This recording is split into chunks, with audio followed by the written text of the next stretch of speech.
I'm a graduate of WADA. That would be the esteemed Wizarding Academy of Dramatic Arts. I don't know where everyone else has gone off to.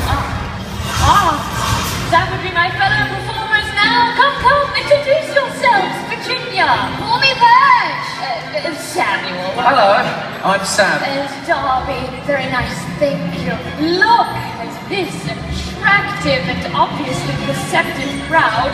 This is a perfect place for us to hone our craft. Let's finish getting ready. Let's.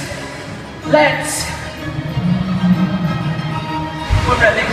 As I was saying, on behalf of WADA, the Wizarding Academy of Dramatic Arts, we present to you the tales of Beedle the Bard. We are a group of classically trained performers and puppeteers, constantly looking to perfect our artistry. We certainly don't do it for the money. Absolutely not. We do not accept payment. This is about art. Ladies and gentlemen, the wizarding world is filled with tales of courage, Gallantry, Friendship. hope, And explosions. What? Oh, I meant love. and some of the most famous of those tales come from a man who lived over 500 years ago. His name was Beedle the Bard, and he had one of the most luxuriant beards. Samuel, I hardly think they care about his His beard. luxuriant beard. Truth be told, I would wager a Gringotts gold stacked with galleons that there's not a child raised in the wizarding world today who doesn't know about the tales of Beedle the Bard. Oh, what? What about the warlock's hairy The heart? wizard and the hopping pot. Rabbity. Cackling, stop! Are you both quite finished? I would like to continue before my patience runs out. Oh, you look at that, Virg. Huh? What's that That's sound? like its patience running out. Sorry. Let's do what we came here to do. What's that? Right. Theatre. Places. Well, what story are we telling? Got it.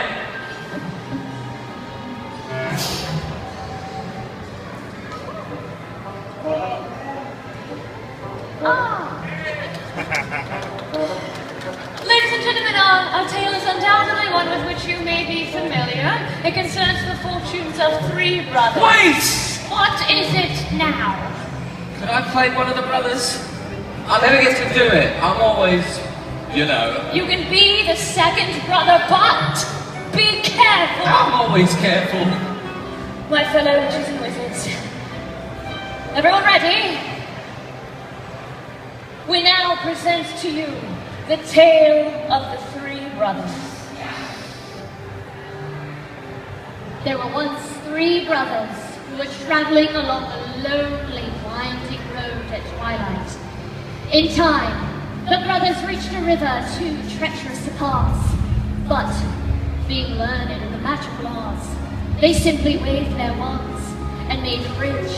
Before they could cross, however, they found their path blocked by a hooded figure. It was Death. And he felt cheated because travelers usually drowned in the river. But Death was cunning. He pretended to congratulate the three brothers upon their magic and said that each had earned a prize for having been clever enough to evade him. The oldest brother, who was a combative man, asked for a wand more powerful than any in existence. A wand that must always win dues for its owner. So Death fashioned him one from an elder tree that grew nearby. Then the second brother, who was an arrogant man, decided that he wanted to humiliate Death still further and asked for the power to recall others from death. So Death picked up a stone from the riverbank and gave it to him. Finally, Death turned to the third brother, a humble and wise man. He did not trust Death, so he asked for something that would enable him to go forth from that place without being followed by Death. And Death, most unwillingly, handed over his own cloak of invisibility. In due course, the brothers separated, each for his own destination. The first brother traveled to a distant village where he sought out a wizard with whom he had once quarreled.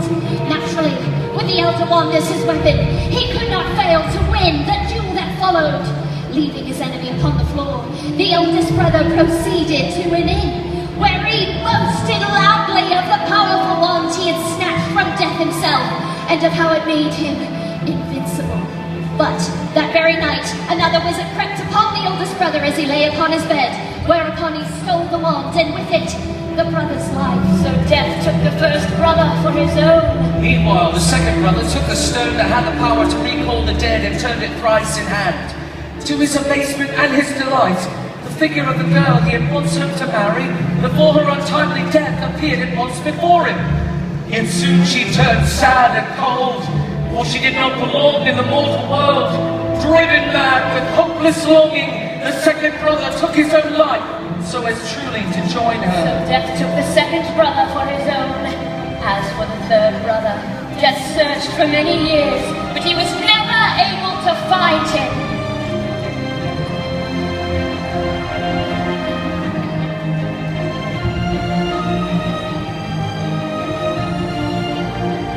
It was only after he had achieved a great age that the youngest brother shed the cloak of invisibility and gave it to his son.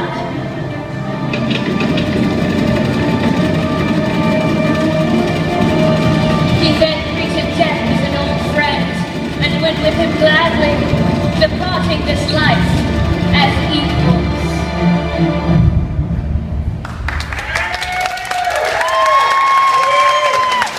Ladies and gentlemen, the wizarding world is filled with tales of courage, Gallantry friendship, hope. and love. Bravo, Darby! Thank you, everyone. And now I'd like to perform a short monologue. Oh, that was wonderful, Darby, but perhaps we should reserve your theatrical stylings for our next show. We must be off. Until next time, Thank you, everyone.